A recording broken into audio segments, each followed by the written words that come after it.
start one more time. So we're going to take it from the top here. Number Aleph in the Tiva Chaim. So Shari Agulim, Pamayim Oskim Be'inyan HaSfiros Kasher Heim Beseder Shel Igulim. Sometimes it talks about the Sfiros, the Rav talks about this, when they're in ball shape, Omdim Elu B'toch Elu, on page, I think it's page Ches, I think. There's a kind of a picture there to just give you an idea of what he's talking about. L'pamim oskim be'inyan esfiros k'fi shehem omdim b'derech shel yosher. Sometimes he talks about the spheros when they're on a line or a straight line. Then you would have one sphera on top of the next. They would still be ball-shaped? No. No. The balls are one inside the next, and then that's called Igul. That's the Igulim. That's the world of Igulim, which we're dealing with right in the first chapter here. But after that, it's going to be the Rav really doesn't deal with Igulim. Igulim really is more like in the range of, well, it's an idea, but it's in the range of like Jewish astrology, for example. To understand what's going on in the worlds up above us and exactly we're in a ball. There are all kinds of orbits and ball shapes that are around us. But as we go out, and well, all over. And so the Ari is always called the Rav. The Rav really only deals with Yosher. However, he starts by dealing with Igulim. We're talking about the spheros. That also they're in that order. And that's why it's called Shari Agulim. So now the first thing he says, he introduces you to the vocabulary word which is important. Drush Adam Kadmon. So it's explaining about a concept called Adam Kadmon. What could be Adam Kadmon? The Kevin Sheseda Holomos al Yonim, Ashin Hisbara in Yonim V'Divra Harizal, that we're going to explain them according to the Ri. Hem Betsuras Adam. They're actually the way that the spiritual world is formed is really formed as I call it a reverse hologram. In other words, it's the template, but it's a spiritual dimension, and it's in the form of a man. Or we can understand, the Rav is telling us we can understand it this way because we're not really capable of understanding. But if we look at it in terms of the form of what we call, say, like a Rosh Tok Sof, like you have a head, you have a body, and then you have, the lower part of yourself. If we look about it that way, that gives us a little start to be able to capture some glimpse of where we want to learn.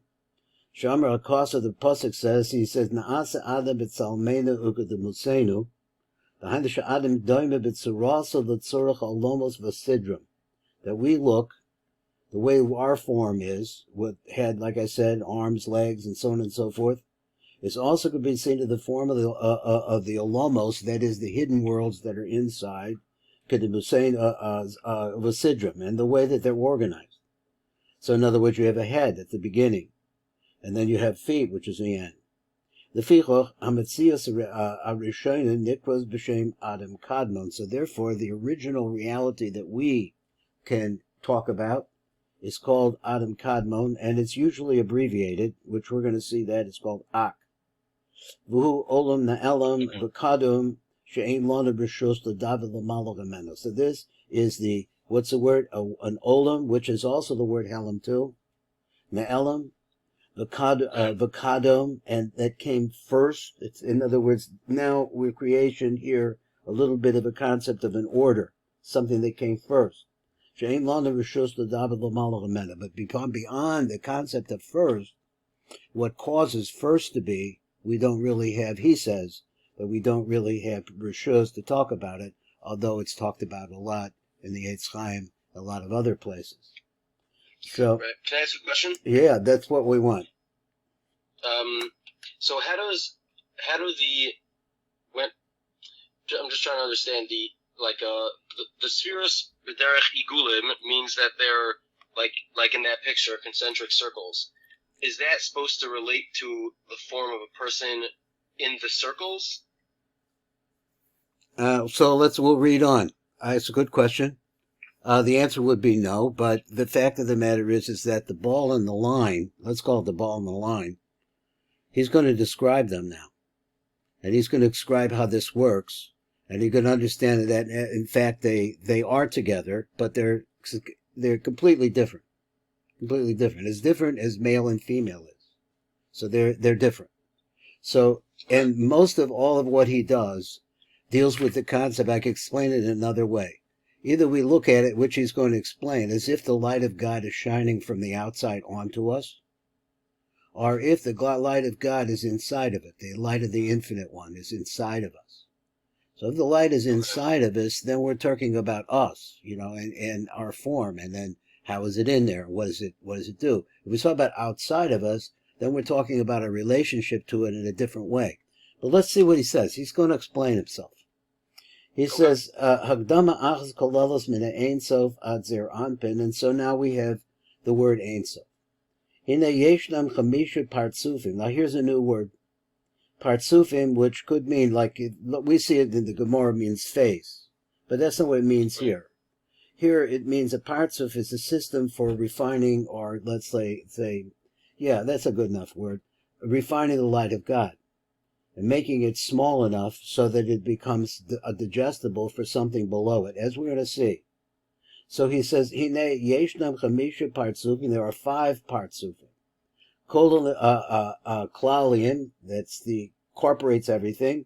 A kolon besocha is called the eses spheros, that have within them all the 10 spheros, v'zeh sidrim. Now he's going to explain, he's going to give you the name of the 5 partsufim.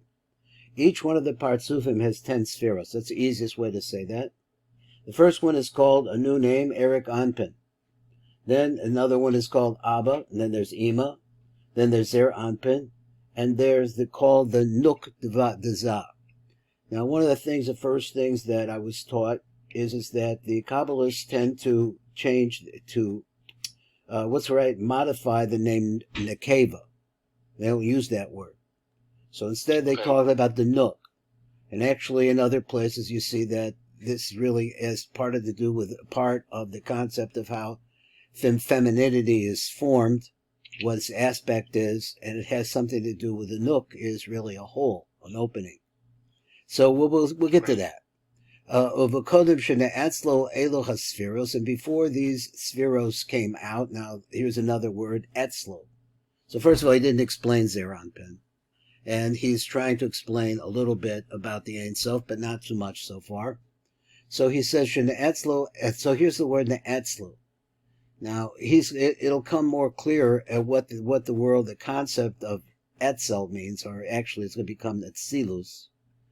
It means distance. It means distance or near something, which is a concept of a creation itself. Because in the Ein Sof Baruch Hu, as he's going to say, there's no up and down or close or near or nothing like that. We don't know what it is, but on the other hand, it's nothing like that. But once something is placed near to it, that's already a concept of a creation. So that's the way I look at it. Elos Spheros, so he says, Ne'atzlo Elos Spheros, Lo Choisashum Mitzias Bolam Klal. There was no reality. V'Sefer Zeh Niskar Seder Hishtalshlus Kol Spheros. So now in this Sefer, we're going to start talking about the development or how they are generated, all of the Sephiros, V'Holomos, and all of the different worlds, from the very beginning, Medrega, which already existed from the very beginning, Shehi B'Bechinas Ein Sof, which is a concept of something which is unending, She'ein Ba Shum Metzius, which has no reality, as we understand. V'ad Zer Anpin, until this another concept, which is called Zer Anpin, Shehi HaMedrega Tachtonim, we call the Olomos, which is the lowest level of all the Olomos. Issa B'Gemara, so the Gemara says in Chagiga, She'ein Lachkor, you should not ask or investigate, V'Lashol ask, Mala Mala, Mala Mata, Mala V'nim, and Mala Ach. Now, here's another one, is that most Kabbalists that I know do not pronounce the word Achor. They don't pronounce it. Instead, they abbreviate it and they make it into ach. And you'll see that Why you is can, because it's understood, I believe, that it's the same reason why they don't say nekeva, but they say nuk instead. You'll see as we go along, but it's that the dinim are around the backside. So when we see, I mean, by saying that word, that like is ma'ir that? that's possible. That's right. That's possible. That's a good explanation. It's maybe more of that, or we want to show that we don't. Yeah, that's right. So we could. So in other words, the way that's pronounced is lamatach ma lifnen and ma la'ach. That's how they say it. Okay. Because of a reason, the Gavanas result of the rabbis is like this. What do he say? What's a Gavana? Shein la'achor be'inyan ma'atzel. You shouldn't start getting into trying to understand what caused these things to develop. The ma'atzel elyon. What is the Matzah Elyon? That is the force, whatever it would be, that of the conception of the mind that makes it possible. Shoha Ein Sof Bizman Shekadim L'Tzimtzum, any time that was before the Tzimtzum. Here's a new word, so maybe you know the word Tzimtzum already. Tzimtzum means the contraction of God's light. Now, there are many, many Tzimtzumim, and actually it's a part of creation. So let's go on. Ak Bizman Shala'achar Tzimtzum, so then also the time that's after the tzim. So now there we have rishos to talk about it. The visha oznis lavisha ein sof b'levushin, because then you see that the ein sof is now clothed inside of levushim. Shenitna the kanosam b'shemos that were given to them so that they could have designations like names. So here we have a concept of, like we say, distancing, are being separated from the Ein Sof in some way, so that you have a concept of Itzilus, of something which is close, and then you understand that the light of the Ein Sof is also maluvish inside of this. Ein Sof, since he has no end, so it's not possible that should come out from him olomos, which are, let's say, worlds that from our perspective are hidden, Shehem Bali Tachlis, that have a self, that have actually purposes, and they're doing something, there's an action involved with them, and some ultimate end. So because in order to create this, the Ma'atzel was Mitzamsem himself, as Oro Vasilko Benikuda Uvamakom Sha'ola Beritzono Shesham Yiskaimu Koldo Holomos Kulam. Let's go over this statement again. So he contracted himself. That is the ma'atzel, whatever the beginning was, that which causes the beginning, let's say. As or he contracts the light of his infinity, the silka b'nekuda, and he brought it out, he would draw it until it was just a very, very, in our perception, small dot. V'makom sha'ala b'ritzon, and the place that it came to his will, shesham yiskayim kol ha'olomos kulam, and that's the place, in that dot, what we understand as the world of all the things, all the worlds, all of them stand in there. So it makes that what happens is that with the withdrawal of the light from this dot, in the place of that dot, there's going to be an empty space. No godliness in that place. So v'makom pano, it could be yohol ka'ayin kador rake. So it's really a place that's completely empty. And it's similar to an empty ball, like with your kid's ball, but one that doesn't have anything inside of it. It's not solid, but it has air inside or nothing inside it. So here's some more words. So in the middle of this hollow, which is an empty chamber, ne'atzlu, okay, now it becomes distanced out or separated in some way. Called olomos ak v'rabia, all the worlds, which are called Adam Kadmon. Here's the word ak, Adam Kadmon. And here are 4 worlds that he's going to be talking about later on. So it's important to know that Rebbe Shimon and the Rav, they're like name droppers. You know, so all of a sudden you're reading along and he says something about ak and abia, but you didn't learn anything about abia yet. So he introduces you to this. What is abia? Abia is abbreviations of the word Tzilas, Bria, Yitzir, and Asiya. These are the four worlds. So the world which is closer to the Ein Sof Baruch Hu would be called Atzilus. That's Etzel. And then Bria, which comes out from that. The next one is called Yetzirah, but comes out from that. And then the last one is Asiya, which is the world that we understand. This is our world. Our world, or we are the Asiya of the Asiya, like that. It's deeper. Like the physical world. The physical world. The world of Asiya is the world of action. So that's where we are. So we have permission only of the worlds that are within this empty space, which is a kador harek, which is the empty ball. So, but then the aspect of the Ein Sof which surrounds this dot, which now he's calling it the empty ball, Ein Rishus L'daber. So what's beyond it, or what's causing it, all of that we don't have Rishus. This, the rabbis say like this, She'ein l'shul malamala, malamata, malifnem, mala'ach, v'chagdama zu, yuvno revachem shechet divrei rab. Now if you understand that, if you got an idea what he's talking about a little bit, then you can understand where the Rab is going to go now. Because we're going to talk about... Actually, the question is the Adam Kadmon a part of the Elamais Abiyah, or it's separate? It sounds like it's a separate thing from the way he says it here. That's right. It is. So we're going to discuss that in this parak. He's going to teach us about Ak. So a little bit about it. So then it says number Daled, it says Daki Techilas Akol Hoya Kol Amitzius or Pasha. V'nikra Ein Sof. Lo Hoya Sham Shum Chalol. There was no empty space. V'shum Avir Panui, or he has another phrase, Avir Panui. El Kol Hoya or Ha'Ein Sof, but everything was the light of the Ein Sof. So Techilas Akol. So now the Tiv has a way of saying it over again. A lot of times he just repeats, but the Techilas Akol, he says the Haida Rabbekodesh is Chavar Olamos, before the Olamos came out. Now, you see in a certain way that Olamos, which is the word Lashon Helam, means that they're hidden from the light of the Ein Sof. In other words, there's some aspect of the Ein Sof they don't have. So, let's see, the Haida Kodem Shenis Chavar Olamos, Shadayim Lo Ne'etzlo Shum Pratim Abechinot Ba'olam Ba'olam, that there is still no parts, no aspect, no details in the world. But everything was filled with the light of the Ein Sof. Shuhur Pashut V'Ne'elam. It's a simple light, a hidden light.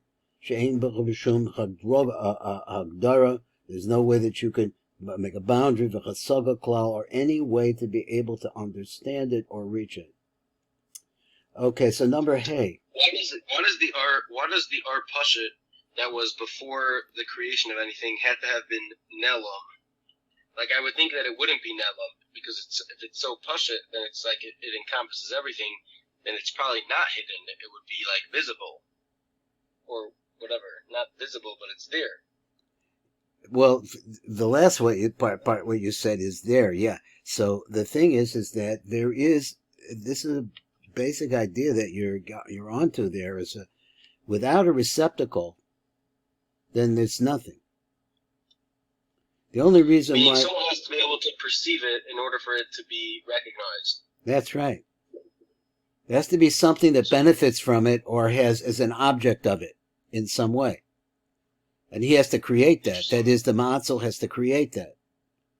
And meaning, halama doesn't mean hidden in the sense that it's like covered by something else or like underneath something else. It could also be that if no one's around to see it, then it's hidden just by virtue of the fact that it's not visible to anything. It's not there. You have to think about that. It's such a good question that you're asking there. It makes me think. It's not there if there's no there. You know, there's nobody to say there. Right. So therefore, that's a part of what he's going to say, but it seems like a little bit of a nice view of it. Let's go on. We're at the very beginning here. So this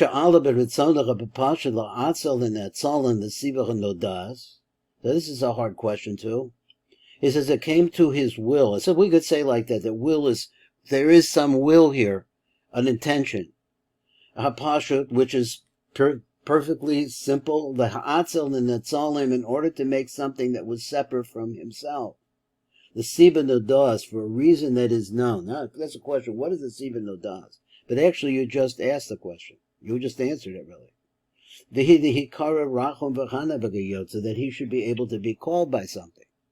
Because if there's no one to perceive him, then there's no point to it.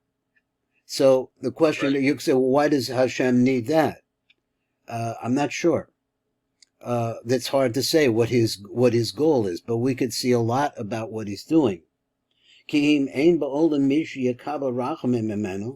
is basically what you said. How you can call him Racham, the merciful one? So this begs the question: is what does Hashem need this for? I was learning a little bit something similar to this with my grandson. Just trying to figure out, well, what does Hashem need this for? So let's see, get a little bit more. It has there is something here, but here we are. So when it came into his mind to bring about all of these olama, in order so that we should be able to call out to him, let's say, so to speak, in the phrases Rachum v'chanim. Let me see if I get this page all right. Oh, machmas ritzonas acherim. Maybe there's other reasons. Ratzon nezeh. So he says this reason, the hikari Rachum v'chanim v'gayotze, ein lo hechrach. It doesn't have to be that way. You have to really search and try to get into the idea why this is important. But this is what came to his intention is. Now I was just thinking that in other places they talk about, I think it's called kaspa de nam. It's the bread. There you go. So this would be receiving something for nothing. So the idea is that it's still like that. They talk about that, but it still doesn't really get to the idea of completely, to me, exactly what's going on. Let's read a little bit more. Said if he didn't create all of these worlds, then nothing would come out in actually action. Tovo, that is what? Tuvo, his goodness, v'rachama, shalamatza. So there's nothing there. This is what we're talking about. So therefore the Ma'atzel brought out all of these worlds. Now we have the words Ma'atzel v'ne'etzel. These are new words that we're adding to our vocabulary. Because in any case what he says is that there would be an object that this Rachmanis could receive. Va'az Yikara Rachum, and then that's when he would be called Rachum, but Be'inyan ein melech below am, and the concept is as though no king without people, without a congregation. Still, I think it's still begging the point, but we'll get to it more. So number Vav, he says, Va'az Samsem Atzmo, Be'emsa ha'or shalo, he contracted himself in the middle of his own light, B'nekudas ha'merchaz emsoi shabo, in a dot, which is it's called the center dot. He's ha'merchaz emsoi is in the middle shabo. So he created a concept of a middle by having something that just appears in the middle of the light. Something physical, something that doesn't have the light. V'sham samsim atzmo el tzadada v'chasvivo. So there he was able to contract himself to the sides and surrounding them. V'nishar chalo bein tayim, and there's going to be an empty space between himself kavayachol and this dot. This is the first simsum of the matzah. Hine orha ein sof hu bilti bal gvul. The light of the Ein Sof has no bounds.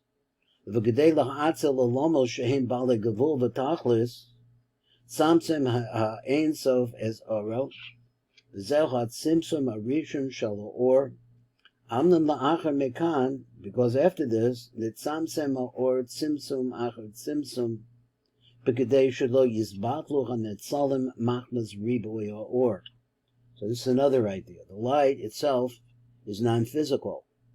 And this is a very important sort of like opposite way of thinking. We're always thinking of God as being great, which he is, of course. But in this case, what he's doing is he's making something physical that can't really handle the light unless it's minimized. There's going to be a tzimtzum at Ak also. So, the v'zeh mako machalo hu agul, it's round. B'chashvo achas mikol tzadadav, and all of its sides from all of its sides. Ad shenimsa olam b'chatzilus v'kol l'holomos, until you find olam b'tzilus, and we mentioned the worlds which are Atzilus, Bri, Yitzir, and Asiya. The Atzilus, and all the holomos, Nesunim toch hachalol, they're placed inside of that chalol.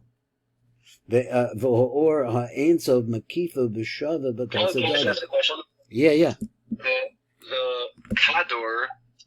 Kador rake, what he was talking about before, and then he said that surrounding that Kador rake is the Arain Seif, and there's also a dot of the Arain Seif in the middle of it. Okay, so it's just the dot. Is that dot connected in any way to the thing on the outside of the Kador? It's created by what's on the outside of the Kador. But technically it's like freestanding. I'm not sure what you mean. I can hear that. You mean it's like I'm just trying to figure out if that dot is like a part of the. I mean, just let's say like a basketball, right? So there's like a dot in the middle, like in the center, in the empty space. Is that connected? Is there like just to use like a muscle, like is there like a string or something that's connecting it to the outside, or it just hangs there in the middle? It just, sits there. All right, well, you're learning ahead, because that's what he's going to tell us. He's going to tell us it's called a kav. Oh, there is, okay. Sorry. So it's not a sorry. I mean, you're going good places. It's trying to figure this out. This is, every time that you look at this, it's got different aspects and very interesting. So that's what he says. He says there's going to be a dot which is going to be empty. Inside of that empty place, the empty of the light of the Ein Sof, is where all things will be created. And so then your question is, but is it standing by itself? Because if it stands by itself, it can't stand by itself unless it has something that causes it, some energy that causes it to stand by itself. So therefore, the Matzil brings in a line of the Ein Sof itself into that ball, into that dot. And that line is going to be really important for the rest of, the limit over here. So let's go on a little bit more. So he says, let's read the light print. Is Kashet Samsem Basiluk Ma'atzelis Ordo Ha'Ein Sof Na'asa Kayin Chalo Rake Agol Mikot Tzadadav Kador. So the light is pulled back around it. It's a dot, and the dot is really round. Why is it round? Because the light of the Ein Sof is completely surrounds it. And inside of that hollow, we're going to find all the olomos that are destined, the hiyos netzolim me'ak, that are going to come out of Ak, v'ad olam hashafal hazeh, until we come to this low world we're in.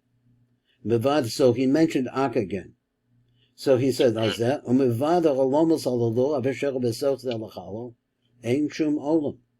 if it's not in that hollow, there is no olam. And I think here the word olam is really going to a place where the light of Hashem is restricted. His life is hidden. At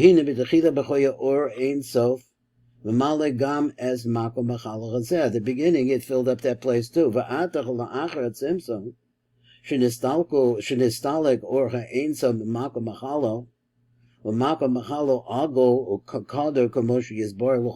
going to explain this. Nimsa came she'or ha'ein sof makif as zeh ha'chalo mikatzadada. So then it comes out that the light of the Ein Sof is surrounding this chalo on all sides. Meir bo ha'arish shava mikatzadada. And since it's the Ein Sof, that whatever light that we would call it, using a word, he said meir, it shines. That is of its essence onto all sides of that empty space. And since the hollow is agol, the fichol merkazo shala ego kanizkar shava bekirbaso el or ha'ein sof ha'makiv the kotzadada v'hollow. So therefore, it's a dot it's a dot, and the dot is equal distance from all the places. It's a ball dot. The Masha'ain came imachalo choya b'tzuras b'shulash. If it was a triangle, a maruva, a square. And then it would have corners. Sha'az merkaz harevua. So then, if you say took the center of the square, and then ukara b'shava el kol seviva sedadim harevua. So therefore, it's not going to be equal, because some places will be closer to the Ein Sof. Ad kan is boyer in yano shala pa'ula rishona b'chavayis olamos. So now you're bringing out olamos now. And what is olamos? He says it means siluk or Ein Sof mitoch hachalo. It's the removal of the light of the Ein Sof from the chalo. Ad shena'asem makom agol chalo reik, until it actually becomes a place which is ball shaped and empty, completely empty. So now I want to talk about different levels of this differentiation. So he says like this: that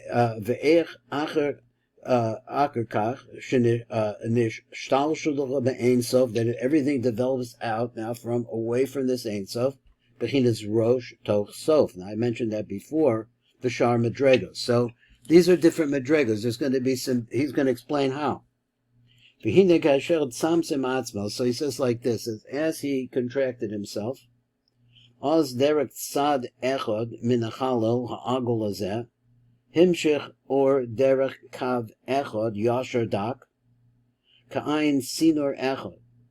And I don't know if you've ever seen the old type of thermometers that you had a little line, a mercury line that was in the middle of it. So this is like that kind of line, which is there and not quite there, but it's there. So he says there's going to be a line. Let's read again. It says, or derech kav echad yasher, it's a straight line, dak, very thin, ka'ayin sinor echad, like one tube, or hanimshach mecha Sof baruch hu, and has within it a light that is coming out from the Ein Sof al tocha chalo chazecha umamale also, and it fills it. But there's still going to be an empty space of the life that's now coming into this chalo, zeh, ubein or ha'ein sof hamakif as the hachalo kanizker shenitzamsem el tzadadav. Now I'm sure I follow that 100%. Let's see what the Tiv says. So he pulled his light back, so it's completely and totally empty. Or so the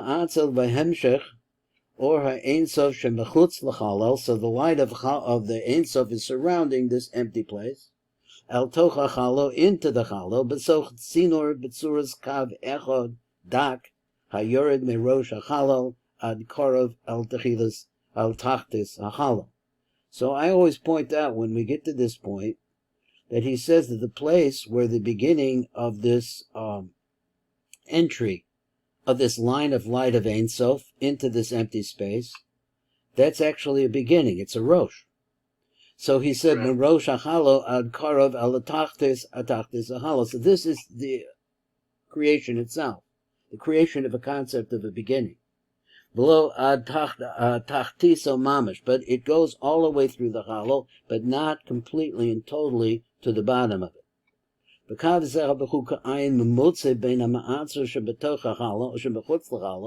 this is like a medium between the light of the Ein Sof, which is outside of the chalo, and also a medium between which a medium is a good word, I guess. I was going to say an interface, a medium. The bein hanatzal shebetoch hachala, and those things which are inside of the chala. So it's like a transfer part. V'hu ma'aver es or ha'ein sof ha'omer b'chutz l'chala, and it takes the light of the ein sof that's outside of the chala. Shesham hu dargus ha'ma'atzel shehu b'bechinas ein sof. There you have the level of the ein sof. Ha'shalom min tzimtzum, which is up above or beyond in some way the tzimtzum.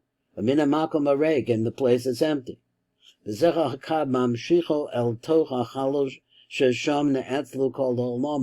this extends into the hollow, and in that place you're going to see come distinct, again, this word ne'atzel, kol olamos, all of the olamos are going to appear over here. So this light which goes inside of the hollow, it doesn't fill all of the hollow. Because if it went all the way through and it filled up the entire hollow, it would cease being a hollow, and then it would be right back to the beginning again. So therefore, the kav extends into the hollow, or moed bilvad. It's only a small amount of light. But the rest of the kav still remains empty, low or ein sof. So there's only a certain. It doesn't like fill it up like a balloon. It's just like a string inside of the balloon.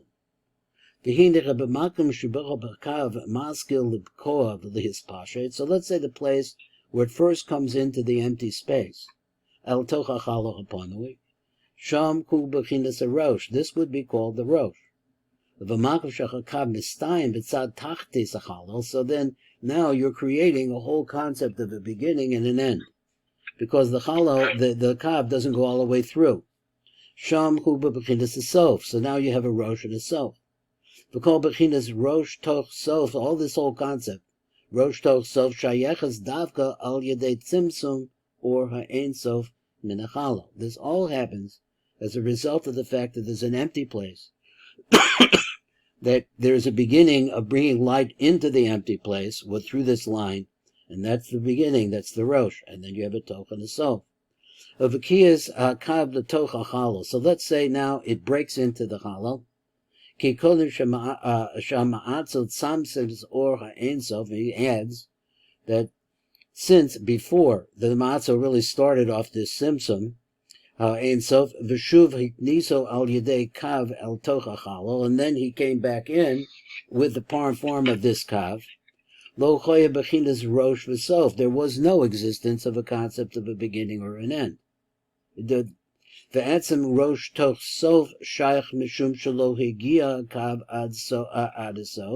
the concept here of the rosh toch sof, it only has to do with the fact that the kav is going into an empty place ad sof until it reaches close to the bottom of it. As it's Hashem, the command, we're going to see that as we go along in this parak. Because it is like in every eagle kador,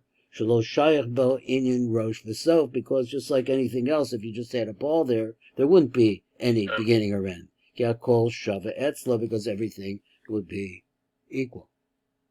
Now I'm planning on. Yeah, go ahead. Yeah.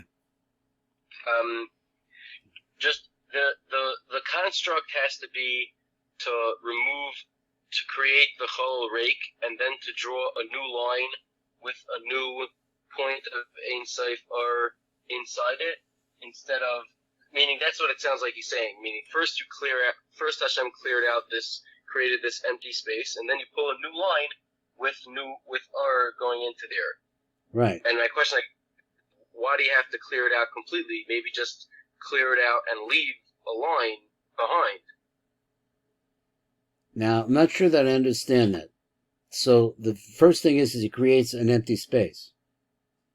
So the empty space by itself is completely empty, and to maintain this way I understand it, maintain the emptiness, he brings an aspect of himself in the form of a line into that.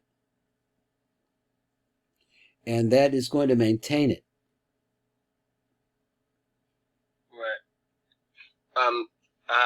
You want to ask that again? What I'm asking is that does it have to be first creating a fully empty space and then to add in the line? Yes. Or could you just create a space that has already a line in it? Meaning, it sounds like the bringing in of the line was like a new chelik of the creation. That's right. That's what it is. Why couldn't he just leave the line already there while he was emptying out the space? Just leave behind this little bit of R.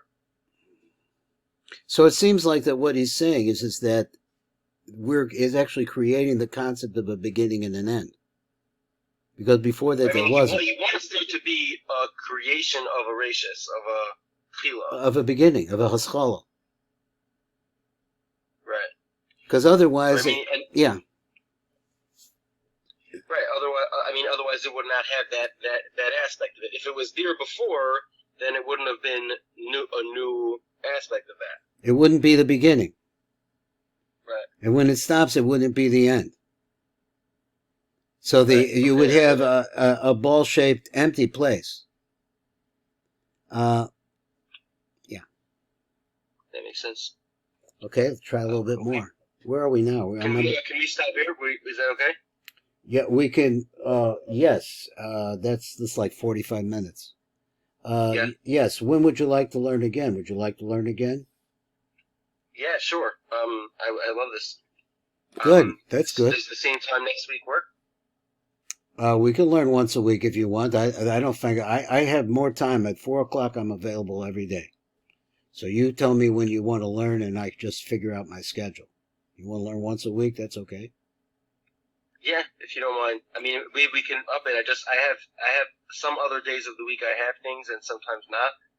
So if we could I could confirm it that we could do 4:00 to 4:45 same time next week. That's fine. Very good. Okay. Very nice to learn with you. Thank you for learning with me. Yeah, Shakar. Thank you. I appreciate it. Okay. All the best. Definitely a new limud. That's for sure. You just haven't seen it yet. You'll see. Okay. Kol tov. I'm excited. Thank you. Kol tov. Bye-bye.